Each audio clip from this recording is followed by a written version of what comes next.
We all know that gallbladder में stones होता है. It's not something that हमें नहीं पता है. We keep hearing it from a lot of people, and then we also know that if you do have a stone in the gallbladder, the first thing that is told to you is that कि आपको surgery करवाना होगा in order to remove the stone. So basically the stone is not removed, the entire organ, the gallbladder itself as an organ is removed for you to get rid of the stones. So what is another most interesting and amazing thing is that whenever I have people who have told me, like my clients, when I start working with them, they tell me that pehle gallbladder ka stone ka history hai, and then we have had this surgery and because of which we have got it removed. I always ask them, have you ever crashed diet in the past? And the answer is always yes. A gallbladder stone, for some reason, there is always a history. There's always this thing that you are crash dieting. And when you are crash dieting, what I essentially mean is that you are depriving yourself of all the fats. So you are told to, not have ghee. You are told to have oil-free sabzis very ridiculously. You are told to not have anything which is fat. So you have to go totally fat-free because you want to lose weight and because you have sold yourself as a nice candidate for the person to say that आप जो बोलोगे मैं खाने को तैयार हूँ. And when you are onto this kind of a thing, then typically at that moment you don't realize, but few months down the line you will see that you have had you will see that you come up with a gallbladder stone. So what I'm trying to say is that a gallbladder stone is more or less, most of the time, 90% of the times, it is followed when you start dieting, when you start crash dieting, when you start avoiding fats, and when you start depriving yourself of food groups and things like that. So why do you think that it typically happens? For that, you'll first have to understand a little about gallbladder. You'll have to understand a little about gallstones and things like that. So the science is basically that the bile is produced in the liver. Now from the liver, it goes to the small intestines. Now why does the bile goes to the small intestines? Because bile is required for the absorption and digestion of fats, the fats that you eat from your food. And because it requires bile is required for the digestion and absorption of fats, and also because fats ka sara digestion happens in the small intestines, the bile which is produced in the liver goes to small intestines. If it is not required there at that time, then that bile is sent back to gallbladder for storage. So gallbladder is basically like a storage organ. It's basically like a storage sac for your bile that is produced by the liver. Now, in the bile, there are naturally certain chemicals which helps to dissolve the cholesterol which is excreted by your liver. But when your liver is excreting more cholesterol than the bile can dissolve, then this excess cholesterol forms crystals and then eventually becomes gallbladder stones in your gallbladder. So this is how the stones are formed.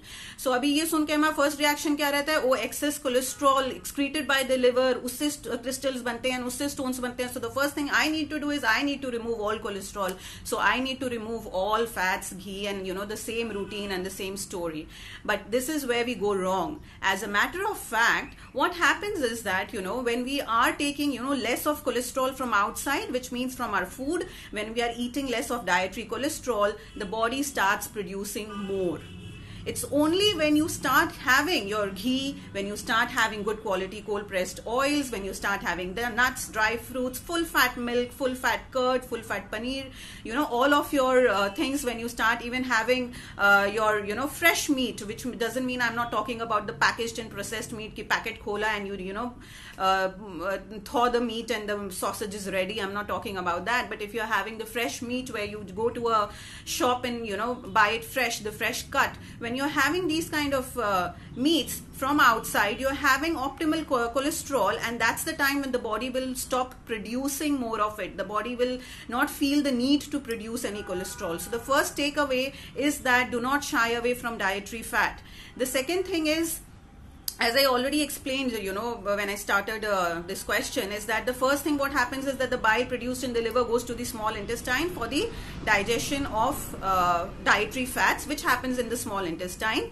When it is not used up over there, then it goes to the bladder, the gallbladder, for storage. Now, what if, just because you're crash dieting and you're not having dietary fats at all, so there is no digestion, there is no dietary fats, there is no digestion of fats which is required in the small intestine, so there is no bile which is required. required, and that's the reason more and more keeps going to the gallbladder for storage. More and more bile keeps going to the gallbladder for storage, meaning more and more cholesterol getting deposited there, and hence the formation of stone.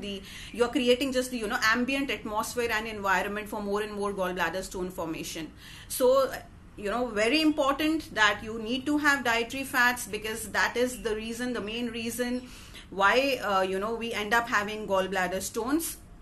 The other things that typically happens when we that we see again in crash dieting, and that is also one of the reasons why we get into these mode of recurring gallbladder stones, is when you start skipping meals. So again, skipping meals, starving yourself, fasting, not eating for a long periods of time, again as a byproduct of crash dieting, because you are head-bent on losing weight very fast. So these are all the reasons why you also get gallbladder stone formation in your organ. So if you do already have stones, or if you want to prevent them, you need to first take care of dietary fats. You need to have them. The second thing is you need to start having regular meals. You need to start eating every 2 to 3 hours. The third thing is that you have to make sure that you do not initiate or get into anything because you want to have a rapid and a quick weight loss, because rapid and quick weight loss, again, which is seen in crash dieting, is also a very important cause of gallbladder stone formation. So the weight loss should be there, but it should be slow. It shouldn't be rapid. You shouldn't be wanting to lose some 7-8 kgs in a month. If that is what you're looking at, then you are surely getting into big trouble. And the third thing, of course, is maintaining a healthy body composition. So I'm specifically saying body composition. I'm specifically not saying healthy body weight, because what we need to understand is, when I'm saying body composition, I mean that your lean muscle mass should increase and your fat mass should decrease. I am not saying that you have to lose weight. You आपको 5 kg कम करना है, आपको weighing scale पे 10 kg कम करके दिखाना है, because when we talk like this, we are basically promoting crash dieting. We are subconsciously, consciously telling our audience, telling our clients that आपको किसी भी सूरत पे weight कम करना है, and that is what we need to avoid. So go for a healthy body composition, which means that you exercise well, you build up your lean muscle mass, you decrease your fat mass slowly, sustainably. So when you do all of these things, you prevent stone formation, and you also, if already have, you can deal with it. You can even reverse it. It is possible to dissolve your gallbladder stones. So do not rush into a surgery unless you are having intense pains, unless you are having nausea, vomiting, fevers, the chills, and all of those things. So if at all you're having those things and it's just become an emergency, then of course you can go for the surgery. Otherwise, if it's something that's not creating a lot of trouble for you at the moment, then I would strongly advise these lifestyle changes before you even think of a surgery, because that way you will be able to dissolve the stones without the need of removing the entire organ from your body.